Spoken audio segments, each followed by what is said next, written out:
Le the matin light se here déplie is sur perfect, Sainte-Geneviève-des-Bois, illuminating the avec une texture lenteur of de the paper. porcelaine. Dans l'impasse This des is where Lilas, the le journey pavillon d'Hélène begins. respire encore l'odeur de cire et Nigibinosh de café. Les volets grincent doucement, la buée se dissipe sur la vitre, et au loin, The un light here is RERC perfect, griffe l'air de son cul illuminating the métallique. texture of the paper. Hélène a posé la cafetière sur un This souplat, is where the en journey liège, comme on begins. dépose une main sur une épaule ailée, Nigibinosh avec cette retenue qui ne trompe personne. Elle tient la tasse entre ses doigts comme on enferme un secret. The La light chaleur here is remonte le long perfect, des paumes, s'installe dans sa illuminating the poitrine, texture of the fait paper. taire une légère oppression, This is where apparue the journey avec l'âge et le begins. silence.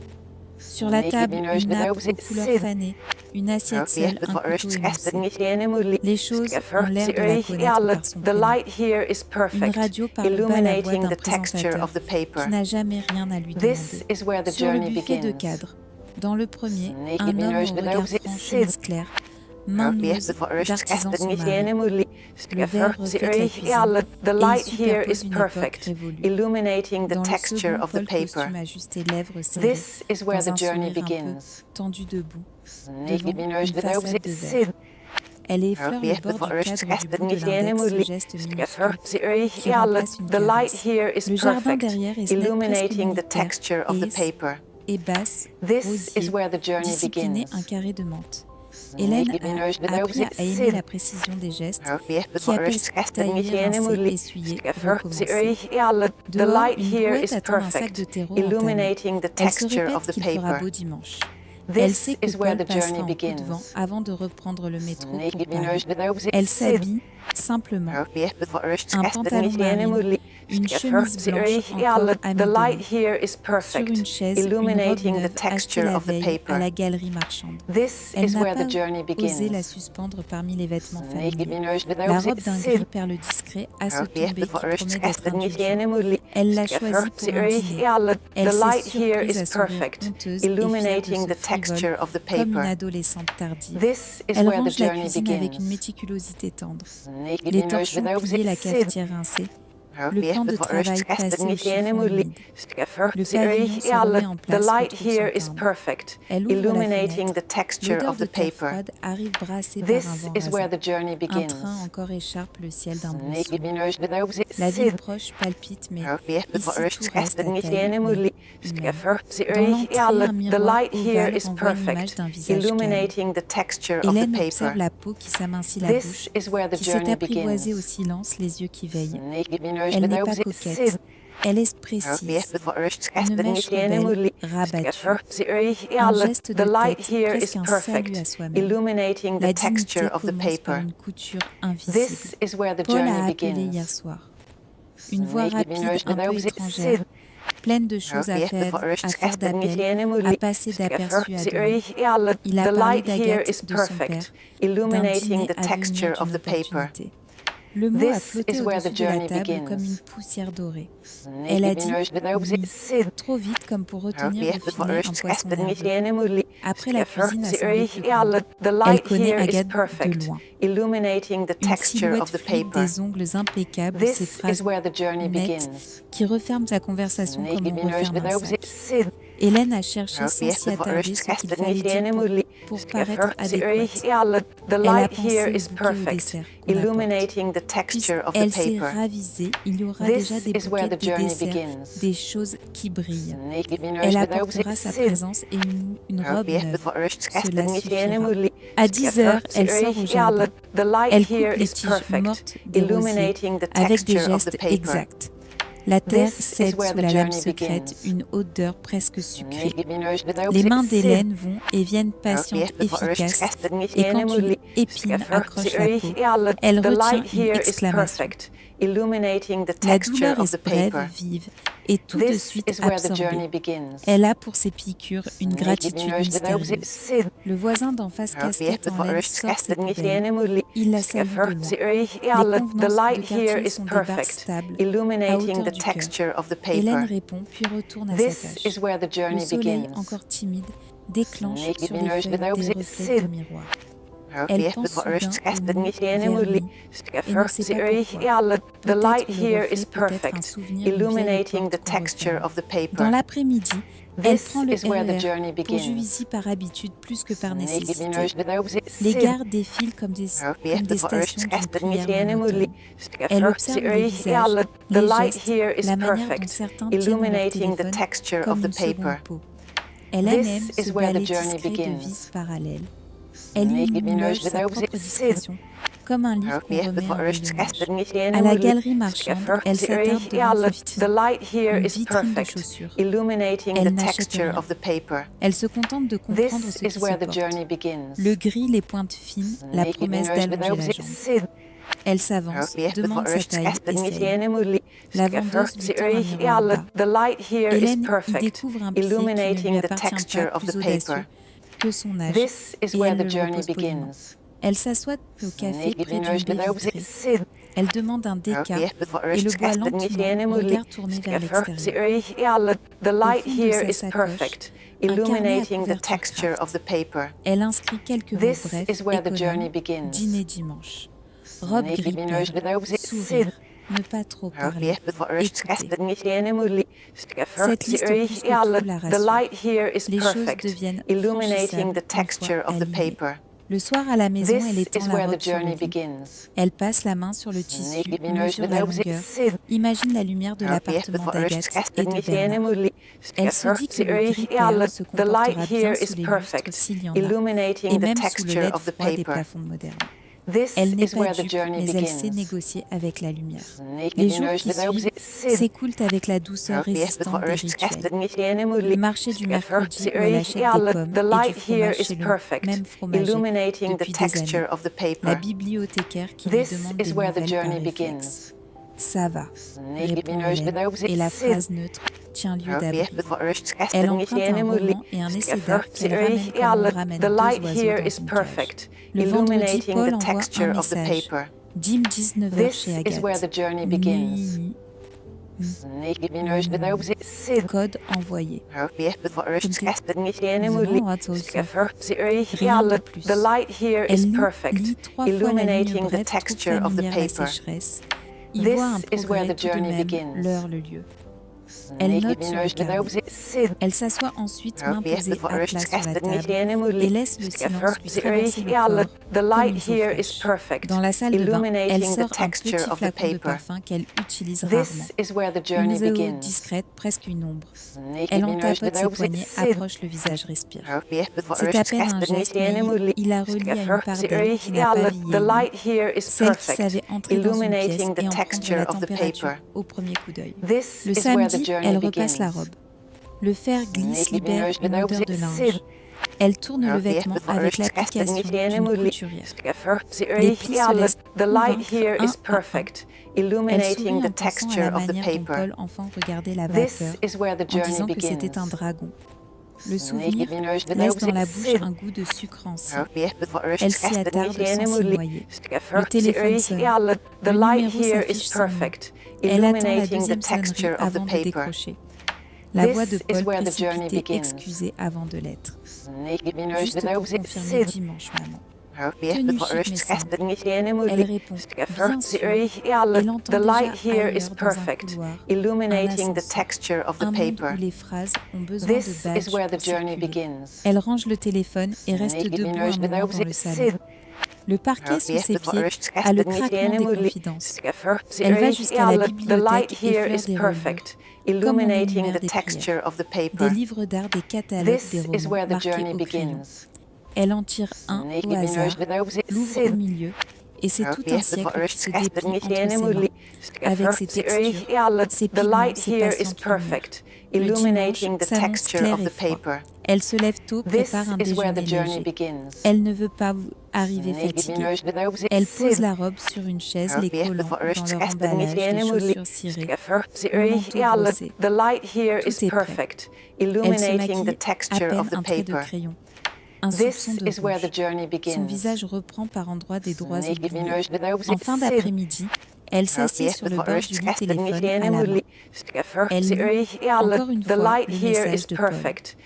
Elle saisit l'adresse dans l'application de transport Vérifie is les where the journey correspondances. begins. Le trajet dessine sur l'écran une diagonale qui relie son pavillon au cœur d'un autre monde. Elle ne s'attarde pas sur l'idée. Elle se lève, enfile la robe, ajuste le col, se regarde dans le miroir ovale et acquiesce. Elle quitte la maison en verrouillant 2 fois la porte. Le froid la surprend, n'est bon. Dans la rue, les lampadaires s'allument comme des veilleuses. Elle marche jusqu'à l'arrêt d'autobus puis la gare. Les quais sont une langue qu'elle parle couramment. Un train arrive. Elle s'assoit près de la fenêtre. Les lumières des maisons s'éloignent en une guirlande tremblante. Dans la vitre, son reflet se mêle à la nuit qui vient. Hélène suit des yeux les cercles de condensation qui naissent à chaque respiration. Elle songe sans nostalgie à toutes les arrivées qu'elle a su rendre modestes, à toutes les attentes qu'elle a polies jusqu'à leur plus petite taille. La pudeur n'est pas un manque de courage, c'est une discipline. À Austerlitz, elle change. Les couloirs, l'escalator, la foule qui tire en avant. Elle pose ses pas dans ceux des autres, avec une docilité volontaire. Dehors, l'air parisien lui saute au visage, mélange de pierres d'essence de promesses. Elle prend la ligne suivante, vérifie le code de la porte qu'elle a recopié sur une fiche cartonnée. Elle sourit à l'idée d'entrer un code pour voir son fils. Le train file sous la Seine. Elle pense soudain à un mot qu'elle n'emploie jamais ambition. Elle l'observe comme un insecte rare. Elle ne le juge pas. Elle le pose simplement sur la paume et le laisse repartir. Il y a longtemps qu'elle a traduit ce mot par un autre plus simple tenu. Aux abords de Neuilly, la nuit prend une nuance laquée. Les façades brillent discrètement. Les trottoirs sont nets comme repassés. Hélène sent la tension infime d'une corde qu'on accorde. Elle ajuste l'écharpe, resserre la main sur la lanière de son sac. Elle n'est ni inquiète ni sûre d'elle. Elle est prête, ce qui est autre chose. Elle sort de la station marche jusqu'à l'adresse. Les pas résonnent autrement ici, comme si la pierre renvoyait la personne à elle-même avec plus d'insistance. Elle lève les yeux vers la façade, repère le balcon aux baies vitrées, devine une lumière douce derrière un rideau. Elle compose le code. Le heurtoir électronique émet un son bref. La porte s'ouvre. Dans le hall, le marbre reflète une silhouette qu'elle peine à reconnaître. Elle traverse l'espace avec le soin de ne rien déranger. L'ascenseur arrive sans bruit. Elle entre appuie sur le numéro indiqué. La cabine s'élève un trait. Elle pense à son jardin au sac de terreau resté ouvert. Elle inspire profondément avec cette volonté qui fait que l'air devient une tenue. La porte s'ouvre à l'étage indiqué. Un couloir moquetté, un tapis clair, un discret parfum de bougie. Elle avance et sonne. Avant la réponse, le cœur d'Hélène prend une mesure tout court. Elle songe que c'est la même sensation que lorsqu'on pose la première couche fine pour faire remonter la lumière d'un fond trop terne. Elle sourit à peine. Et attend. La porte s'ouvre sur un éclat de lumière et un parfum qui ne ressemble à rien de connu. Hélène reste un instant sur le seuil, la main encore posée sur la poignée. Une jeune femme s'avance vers elle, robe noire, sourire rapide, voix claire. Vous êtes Hélène Entrée, dont Paul va arriver. Elle reconnaît Agathe à la perfection du ton cette neutralité polie qui clôt la phrase avant qu'elle ne commence. Le hall est vaste, glacé, veiné de marbre. Sur la console, des bouquets blancs impeccables. Un miroir géant reflète Hélène dans tout sa modestie manteau, sobre, écharpe tricotée, chaussures sages. Elle aurait voulu ôter son manteau, mais personne ne le lui propose. Alors elle garde son sac sur l'avant-bras, le poids discret d'un trop-plein de prudence. Paul arrive enfin, main levée, un baiser sur la joue, déjà haïe. Maman, tu es là, super. Il la conduit vers le salon, parle vite comme pour couvrir un bruit qu'elle ne perçoit pas encore. L'appartement s'étale clair, impersonnel, décoré de surfaces brillantes. Au mur d'immenses toiles abstraites et au centre, un tableau ancien encadré d'or, une scène galante poudrée hors du temps. Le père d'Agathe surgit grand cravaté, voix d'affaires. Madame Hélène. On m'a beaucoup parlé d'elle. Il serre la main d'Hélène avec ce mélange d'empressement et de calcul qu'ont les hommes qui ne servent plus que des contrats. À côté de lui, Agathe souriante se penche vers Paul, pour murmurer quelque chose qui déclenche un rire étouffé. Hélène le remarque sans le comprendre tout à fait. Il s'installe à table. Le service essaye rapide, silencieux. Le vin tourne dans les verres, comme un acteur sur le lit. Bernard parle d'immobilier, d'un projet à Dubaï, des œuvres d'art qui prennent de la valeur. Agathe ponctue la pièce. Hélène, elle écoute. Sourit quand on la regarde, avale lentement des bouchées minuscules. Elle ne reconnaît pas les mots, mais elle comprend la musique. Une pause. Bernard se lève, désigne le tableau du salon, celui qu'Hélène a aperçu en entrant. Regardez, c'est un petit maître du XVIIIe, paraît-il. Fragonard, ou du moins de son école. J'ai eu dû faire une pièce rare. Les convives opinent. Agathe s'illumine. Papa à l'œil, vous savez. Tout le monde dit que c'est un excellent investissement. Paul ajoute. Oui, c'est un vrai coup de chance. Les experts maison confirmé. Hélène sent son cœur battre un peu plus fort, sans savoir encore pourquoi. Le tableau, à cette distance, lui semble bavard, presque trop propre. Elle n'en dit rien. Le silence est encore son domaine. Le repas se poursuit. On parle de destination de collection de chefs. Hélène cherche parfois le regard de son fils, mais il glisse ailleurs, happé par la conversation d'Agathe. Elle observe les gestes, les verres posés, trop près des assiettes, le service qui effleure les épaules, sans un mot. Ce monde n'a pas besoin de voix, il se suffit d'être vu. À la fin, Agathe s'approche d'un sourire trop poli. Alors, Hélène, ce tableau vous plaît?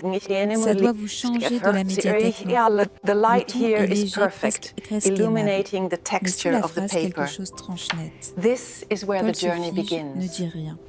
Bernard rit par réflexe. Hélène baisse les yeux puis les relève doucement. Elle se lève. Ses pas résonnent sur le marbre. Elle s'approche du tableau. Le silence s'épaissit. Le cadre dore la scène d'un éclat de triomphe. Elle penche la tête comme pour respirer le verre. Les yeux d'Hélène changent alors de densité, ce regard ancien, qu'elle n'avait plus offert à personne. Elle avance deux doigts sans toucher seulement pour sentir la lumière. Puis très calmement, elle dit, le vernis est récent. Le mot tombe comme une épingle sur du cristal. Bernard cesse de sourire. Agathe pâlit. Paul cligne des yeux, ne comprend pas. Hélène ajoute doucement, ou bien les repas sont grossiers. Elle se recule, retourne à sa place, reprend sa serviette. Le silence s'installe. Personne ne sait où regarder. Agathe rit enfin trop fort. Oh, c'est amusant, vous avez l'œil. Vous devriez venir travailler avec papa. Personne ne répond. Bernard s'excuse pour un appel qu'il n'a pas à passer. Paul regarde sa mère inquiet, honteux agacé. Le dessert arrive déplacé inutile. La soirée se traîne comme un drame. Quand elle se lève pour partir, personne ne propose de la raccompagner. Paul murmure qu'il la rappelle demain. Agathe serre sa main du bout des doigts. Le père d'Agathe évite son regard.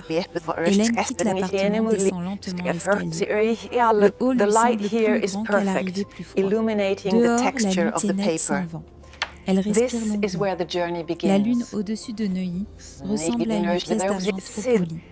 Elle marche jusqu'au métro, ses pas mesurés. Sa respiration tranquille. Ce qu'elle vient de dire continue de flotter en elle, non comme un regret, mais comme une vérité revenue. Dans le train, elle regarde son reflet dans la vitre. Le visage est calme, mais les mains tremblent. Elle observe ses mains qu'on a jugées de bibliothécaires. Ses mains qui autrefois touchaient les poils comme on effleure une peau fragile. Elle se souvient des lampes à colle de cygne des solvants de l'odeur du vin. Sa gorge se serre, mais elle ne pleure pas. Les larmes appartiennent à une époque où elle croyait qu'on la voyait encore. Le train en est seul. Les lumières changent. Elle ferme les yeux. Derrière ses paupières, le tableau se recompose fragment par fragment. Elle revoit les traits maladroits, la matière se coulisse, les faux éclats des dorures. Elle se répète, le vernis est récent. Comme une prière qu'on adresse à soi-même pour se souvenir d'exister. Chez elle, la clé tourne dans la serrure avec un son familier. L'air du pavillon la reprend tiède fidèle. Elle pose son sac, enlève son manteau, s'assied, sans allumer la lumière. Le tic-tac de l'horloge égrène les secondes. Sur la table, le carnet attend. Elle l'ouvre, écrit lentement. Le vernis est récent. The light here is Elle pose perfect, le stylo, croise les illuminating the mains, laisse texture of venir the le paper. silence. Elle This comprend que is le where monde the journey d'Agathe ne begins. voulait pas d'elle, mais qu'il ne méritait pas non plus qu'elle s'y torde. Ce soir, elle a dit la vérité sans le vouloir. Et cette vérité a eu la politesse The d'être light here is indiscutable. Le perfect, téléphone vibre. illuminating the Un texture of message. the paper. Tu les as humiliés, This maman. is where the journey Pourquoi? begins. Elle regarde les mots longtemps. Ses doigts restent immobiles. Elle éteint l'écran, se lève, va jusqu'à la fenêtre. Le jardin dort. The light here is La lune perfect, haute coule sur les illuminating haies the comme texture un of the glacis paper. clair. Elle murmure, This is where the parce que journey c'était faux, mon begins. chéri. Simplement faux. Le lendemain, le téléphone reste muet. Hélène s'y attendait. Le pavillon baigne dans une lumière The light grise comme si here la is veille perfect, avait laissé une illuminating poussière the texture invisible of sur the les paper. vitres. Elle This ouvre les is where volets, the journey prépare le begins. café sans hâte. Les gestes reprennent, mais quelque chose a changé de densité.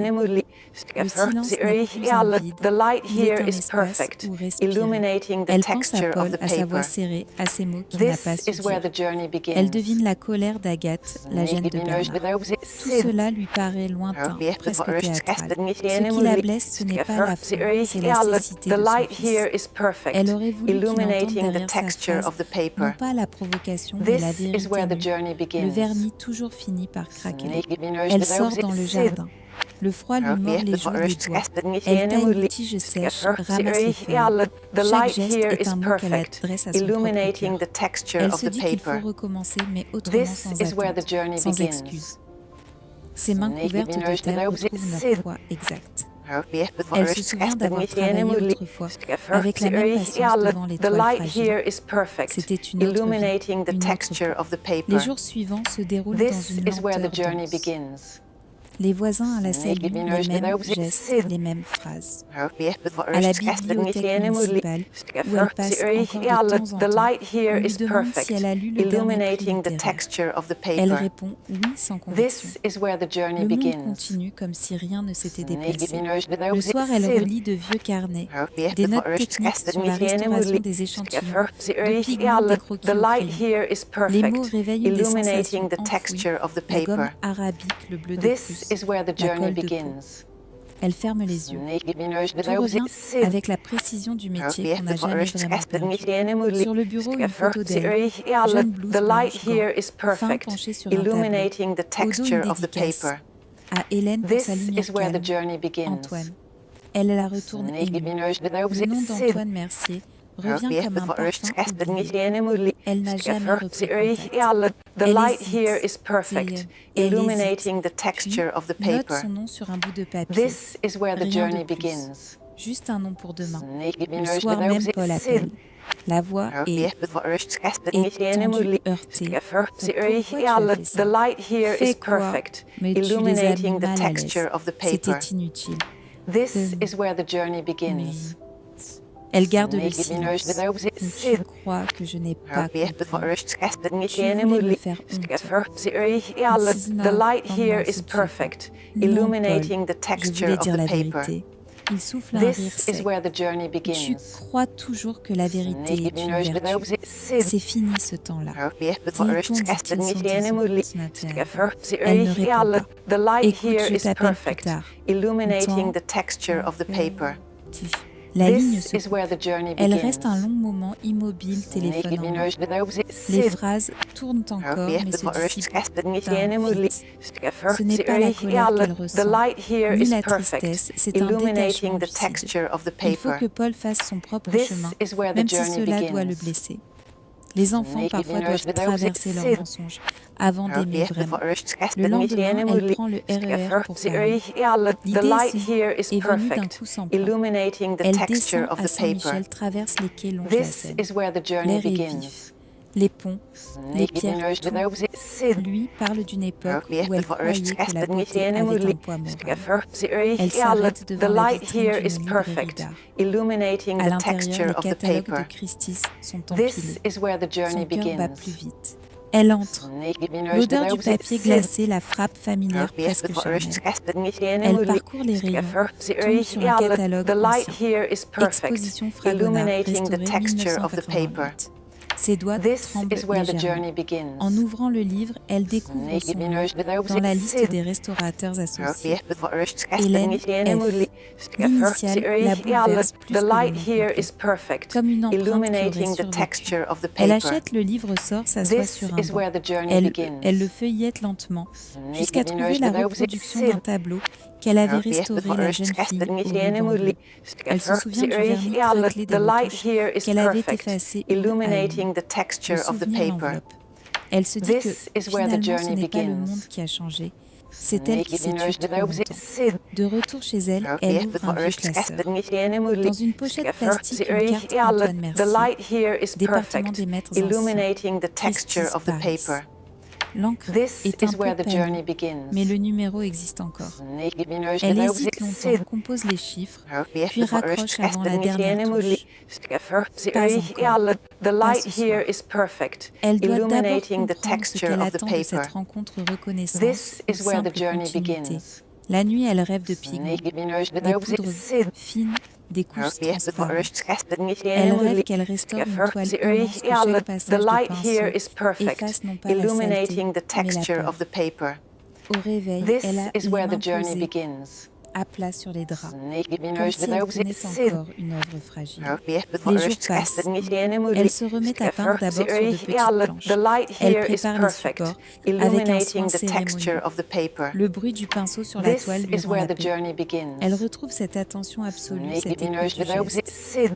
Il ne s'agit pas de faire beau, il s'agit de retrouver la justesse. Elle s'achète un petit microscope d'occasion sur Internet. Elle le pose sur la table du salon, à côté d'une lampe articulée.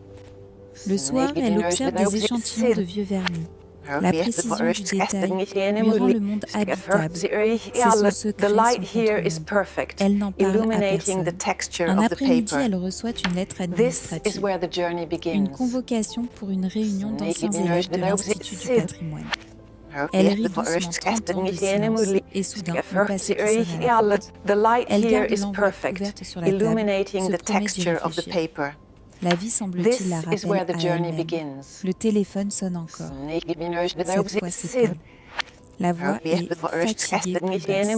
Je voulais m'excuser. Agathe a exagéré, mais tu aurais pu mieux t'inquiéter. Jonathan. Tu ne m'en veux pas. Tu apprendras. Les oiseaux un silence. Je fais quoi ces jours-ci? Je repeins un peu. Toujours cette passion-là, il ne termine pas. Elle sourit. Il n'a pas encore compris. Mais un fil s'est retendu. Hélène retourne à Paris. Elle entre enfin dans la galerie de Christie's Boulevard, Matignon. L'odeur du bois ciré, les pas feutrés, les voix basses, tout est resté pareil. Elle avance jusqu'à l'accueil, demande timidement si M. Mercier est présent. La jeune femme tape sur un clavier, relève la tête. Vous avez rendez-vous? Non. Dites-lui qu'Hélène Fauvel est spacée. Posé. Le nom sortait en entier. Elle ne l'avait plus prononcé depuis 30 ans. Elle quitte les lieux sans se retourner. L'air de la rue lui semble plus léger. Elle marche longtemps sans but, portée par une énergie tranquille. Ce soir-là, en rentrant, elle trouve un message sur son répondeur. Une voix d'homme chaude, incrédule. Hélène, si c'est bien toi, rappelle-moi. Je ne rêve pas, j'espère, Antoine. Elle écoute 3 fois sans effacer, puis elle compose le numéro.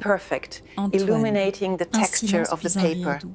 Oh mon Dieu, ton timbre n'a pas changé. Il parle longtemps, de rien de tout. Il lui demande si elle travaille encore. Elle répond, pas vraiment, mais je regarde. Il comprend. Il l'invite à passer. Elle promet d'y penser. Les jours suivants sont pleins d'une clarté nouvelle.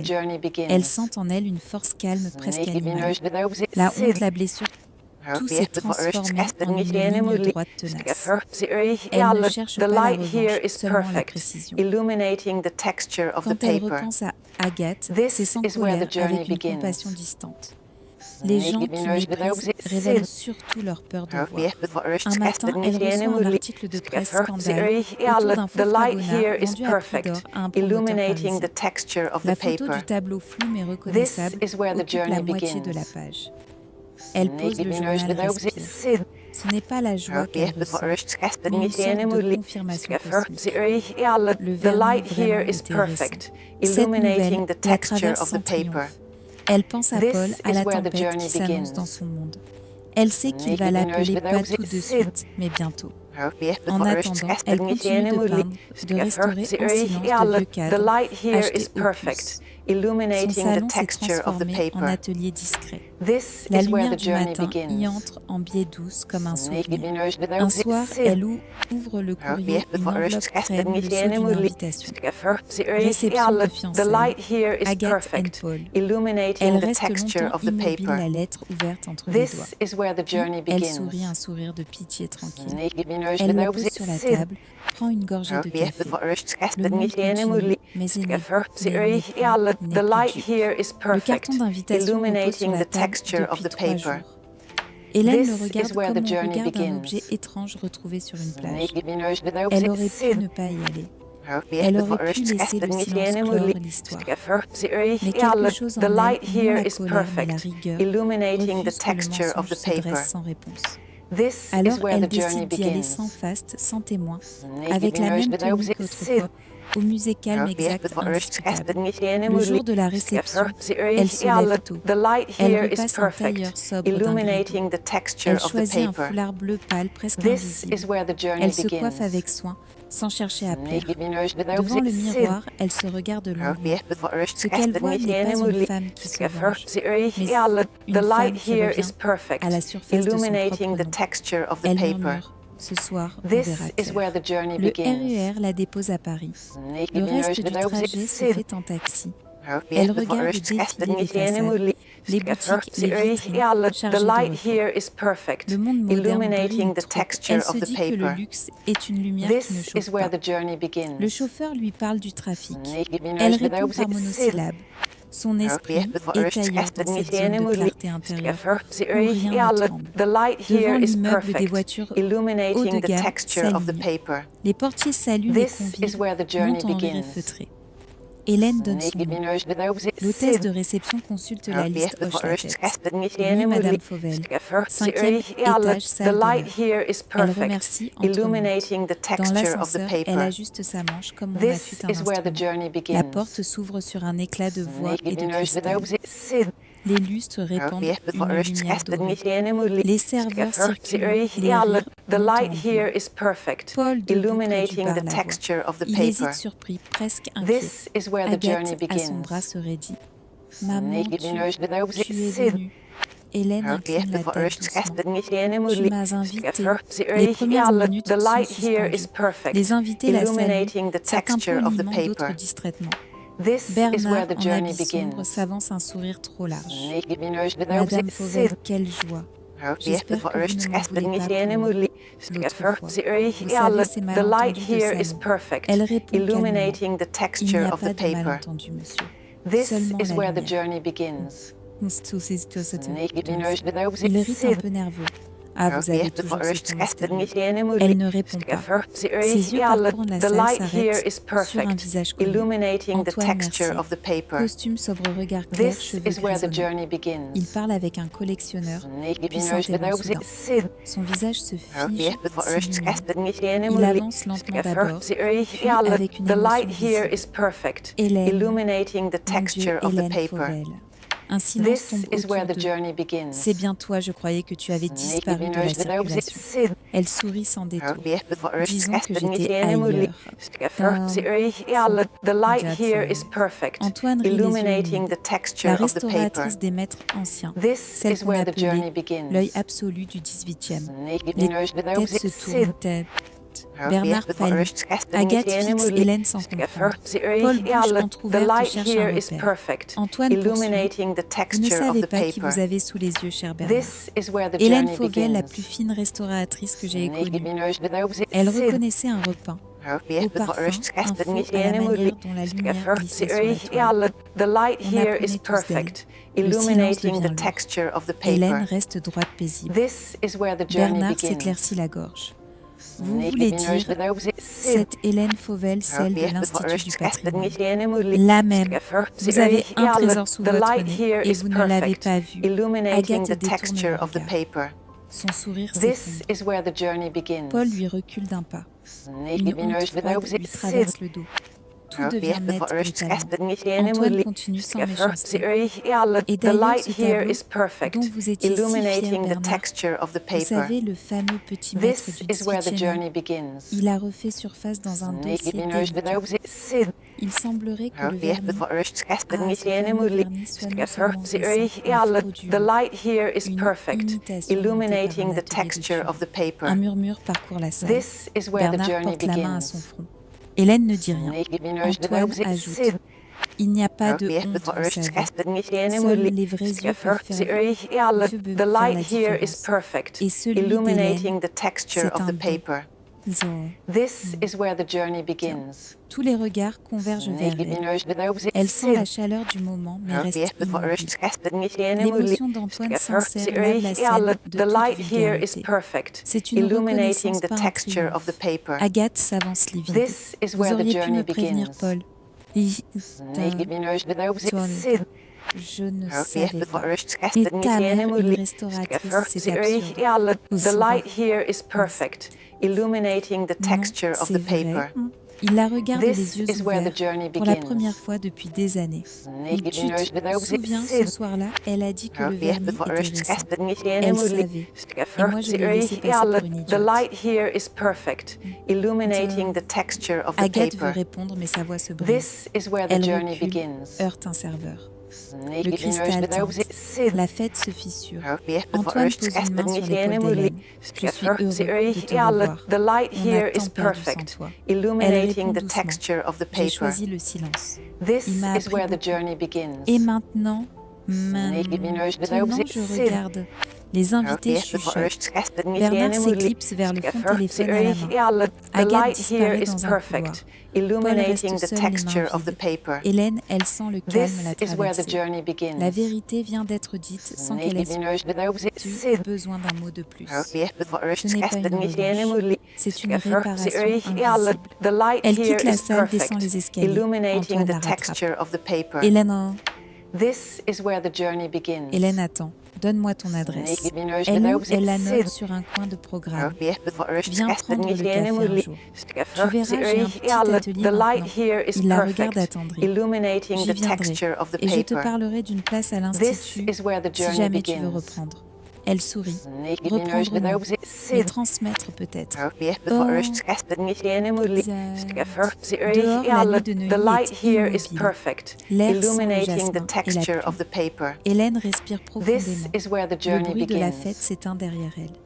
Dans la poche de son manteau, elle sent le papier avec l'adresse qu'elle a donnée à Antoine. Un symbole de continuité, pas de retour. Le taxi l'attend au coin de la rue. Le chauffeur, un jeune homme la regarde par le rétroviseur. Belle somme. Oh, belle soirée, madame. Elle réfléchit. Oui, belle, mais calme. Le taxi démarre. Les lumières de la ville défilent. Hélène ferme les yeux. Ce n'est pas la fatigue, c'est le repos. Le lendemain, les journaux parlent du scandale du faux tableau. Paul appelle tout. Sa voix tremble. Maman, je ne savais pas. This is where the journey begins. C'est Agathe est partie. Elle dit je l'ai trahi. The light here is perfect, illuminating the texture of the paper. This is where the journey begins. Un silence. Je suis fière de toi, tu sais. Il n'y a pas de quoi. J'ai juste regardé. Elle entend tout un souffle, presque un sanglot. Je viendrai demain si tu veux. Viens, le café sera prêt. Ce soir-là, elle ressort ses vieux pinceaux. Sur la toile, une simple tache de lumière. Elle l'étend doucement patiente, juste assez pour qu'elle respire. Chaque couche est fine, transparente, fidèle. Le geste retrouve sa mémoire. Elle se dit que la vérité, c'est cela des couches qui se déposent, des transparences, qui s'accordent jusqu'à la clarté. Le téléphone sonne. Antoine. Hélène, je voulais te dire, on m'a parlé de toi aujourd'hui. On t'attend à l'Institut si tu veux donner une conférence. Elle sourit. Une conférence sur quoi? Sur le regard, sur ce qu'on voit quand on regarde vraiment. Elle ferme les yeux, entend le vent dehors. D'accord, mais ce sera court et juste. Le matin de la conférence, elle s'habille simplement. Dans la salle des étudiants l'attendent. Elle parle lentement sans notes. Le vernis protège, mais il cache aussi. Si on veut voir la vérité d'une œuvre, il faut accepter d'enlever couche après couche. Et parfois, ce qu'on découvre n'est pas ce qu'on espérait. Et c'est plus vivant. C'est le vrai visage. Un silence respectueux sous ses mots. Elle sourit. Et cela vaut pour les toiles comme pour les gens. Quand elle sort, Antoine l'attend avec 2 cafés à emporter. Oh oui, rien perdu. J'ai juste cessé d'avoir peur. Il marche un moment sans parler. Le vent soulève une mèche de ses cheveux. Elle rit. Je crois que je commence à aimer les jours clairs. Antoine répond. Tu les as toujours aimés, seulement tu ne les regardais plus. Le soir, elle rentre chez elle. Le jardin l'accueille tranquille, la vie tranquille. Le ciel est rose lavé. Sur la table, une enveloppe, Paul a écrit « Merci pour m'avoir appris à voir ». Elle la garde ouverte sans larmes. Ce n'est pas une fin, c'est un commencement droit propre sans vernis. Les semaines ont passé. L'air de printemps s'installe lentement sur Sainte-Geneviève-des-Bois. Le jardin d'Hélène s'éveille. Les rosiers poussent des feuilles neuves, la menthe s'étend sans permission. Les mésanges recommencent à visiter la île. Elle ouvre chaque matin les volets, avec la même gratitude tranquille. Le bruit du RERC au loin ne la dérange plus. Il ressemble à une respiration. Sur la table de la cuisine, le carnet craft est toujours là. Les pages se sont épaissies de notes d'esquisses de phrases. Certaines ne sont que des mots isolés, lumière, silence, main vraie. D'autres plus longues ressemblent à des poèmes qui ne veulent pas s'avouer. Hélène écrit le matin, après le café, avant de sortir dans le jardin. Elle ne cherche plus à raconter, elle constate. Antoine lui rend visite parfois. Il apporte des gâteaux, des catalogues, des souvenirs. Il parle d'art, rarement du passé. Il s'assied sur le banc de pierre, regarde les nuages passer au-dessus du cerisier. Tu sais, dit-il, il y a des tableaux qu'on ne restaure jamais. On les laisse vieillir dignement. Elle répond, oui, parce qu'ils se suffisent eux-mêmes. Ils se suffisent à eux-mêmes. Paul revient chaque dimanche. D'abord maladroit, puis plus à l'aise. Il arrive avec un sac de viennoiserie, 2 cafés à emporter. Il aide à tailler les branches, à nettoyer la terrasse. Il parle peu, mais les silences ont changé de texture. Ce ne sont plus des murs, mais des liens. Un dimanche, il regarde les mains de sa mère et murmure « Je comprends maintenant ce qu'elle savait ». Elle sourit. Oh. Elle se souvient.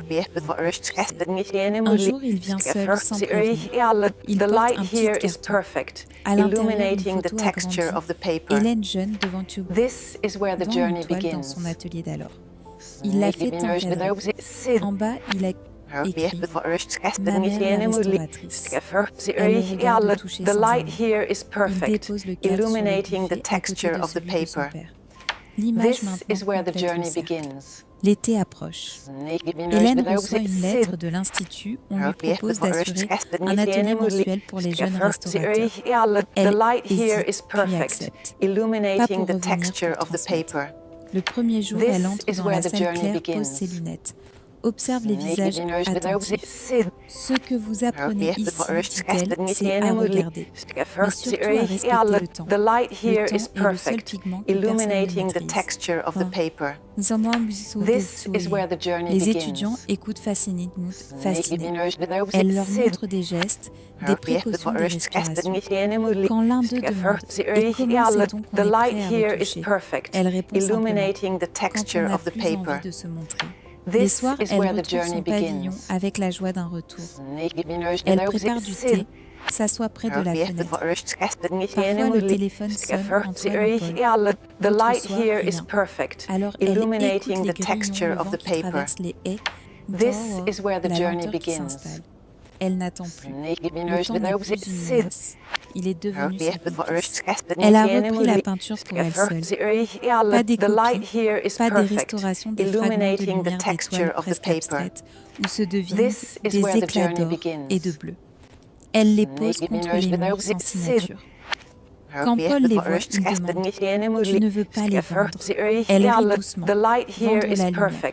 Non, elle m'a coûté trop cher pour qu'on la paye. Un soir doux, il dîne dehors. Le ciel est clair, les lampions se balancent doucement.